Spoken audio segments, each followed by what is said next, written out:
Hello friends, कैसे हैं आप लोग। My self advocate Manibhushan Kumar. आज मैं बात करूंगा आईपीसी की धारा 307 के बारे में। आप लोग अक्सर सुनते होंगे कि उस पर हाफ मर्डर केस का चार्ज लग गया। तो ये हाफ मर्डर केस क्या है, आज इसके बारे में हम लोग जानेंगे। इसको जानने से पहले सबसे पहले ये जानेंगे कि आईपीसी की धारा 1860 क्या है। देखिए, आईपीसी यानी इंडियन पीनल कोड, यानी भारतीय दंड विधान।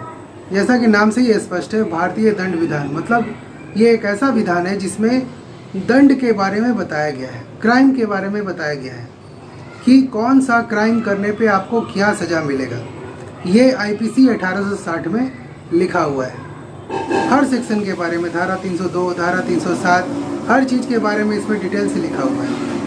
अब आगे हम ये जानेंगे कि धारा 307 होता क्या है। धारा 307 का मतलब होता है कि जानबूझकर ऐसा कोई काम करना जिससे किसी व्यक्ति की मृत्यु हो जाए, यानी जानबूझकर उस पर गोली चलाना, जानबूझकर उसके जहर दे देना, जानबूझकर उसको ऐसे स्थान पे छोड़ आना जिससे वो लौट ना सके, उसकी मृत्यु हो जाए, जानबूझकर उसको धक्का दे देना, जानबूझकर उसको रेल के पटरी पे सुता देना, यानी कि ऐसा हर कोई काम जिससे उसकी मृत्यु हो जाए, यानी कि इंटेंशन टू किल, वो धारा 307 में आता है। धारा 307 में सबसे ज़रूरी चीज़ क्या है, सबसे एक ही लाइन सबसे इम्पॉर्टेंट है, इंटेंशन टू किल। यानी कि आपने ऐसा कौन सा काम किया जिसके वजह से आप पे धारा 307 लग गया।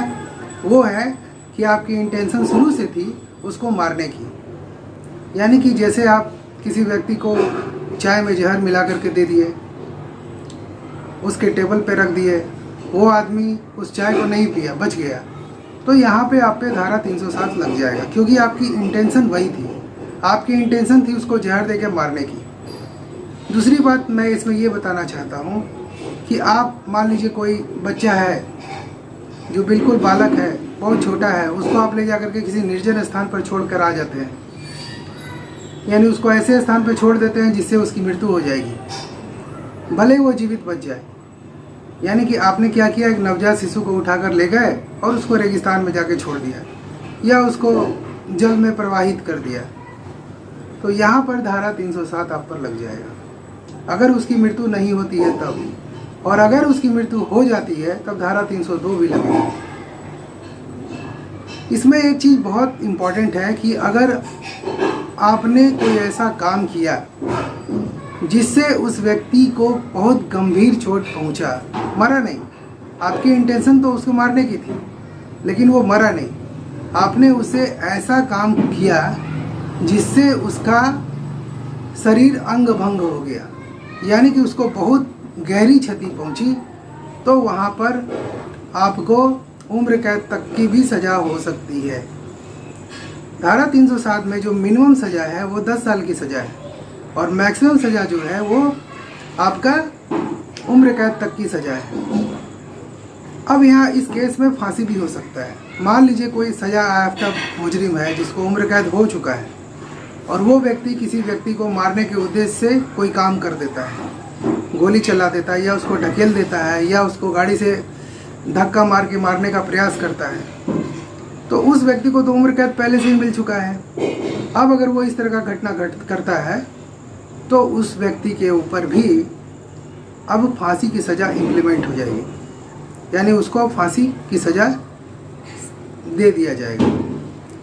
तो ये धारा 307 के बहुत इम्पोर्टेंट तत्व थे जो मैंने आपको बताए कि इंटेंशन टू किल, यानी किसी को जानबूझकर हमला करना, जानबूझकर मारने का प्रयास करना, जानबूझकर उसको इस तरह का पॉइजन देना जिससे उसकी डेथ हो जाए, तो ये सारा का सारा चीज़ धारा 307 में आ जाता है। तो अगर आपको मेरा चैनल अच्छा लग रहा है प्लीज़ इसे सब्सक्राइब करें, लोगों के साथ शेयर करें, ताकि आपको और भी मेरे लेटेस्ट वीडियो मिल सके और आपकी जानकारी बढ़ सके। और एक चीज़ और मैं इससे बताना चाह रहा हूँ कि इसे सब्सक्राइब और शेयर तो ज़रूर करिएगा, लेकिन धारा 307 के बारे में जो एक और इम्पॉर्टेंट बात है वो मैं आपको बता रहा हूँ। इसमें पुलिस से बेल आपको नहीं मिलेगा, इसमें आपको एंटीसिपेटरी बेल फाइल करना पड़ेगा पहले, और अगर आप पुलिस कस्टडी में आ जाते हैं तो उस परिस्थिति में आपको सरेंडर कम बेल फाइल करना पड़ेगा। कहाँ करना पड़ेगा? डिस्ट्रिक्ट कोर्ट में करना पड़ेगा। अगर डिस्ट्रिक्ट कोर्ट में आपका बेल नहीं होता है तो आप हाई कोर्ट में अप्लाई कर सकते हैं। वो सारे एविडेंस आप दीजिएगा जिसके आधार पर आपकी बेल हो सके। बस यही मुझे बोलना था। आज के लिए इतना ही। जय हिंद।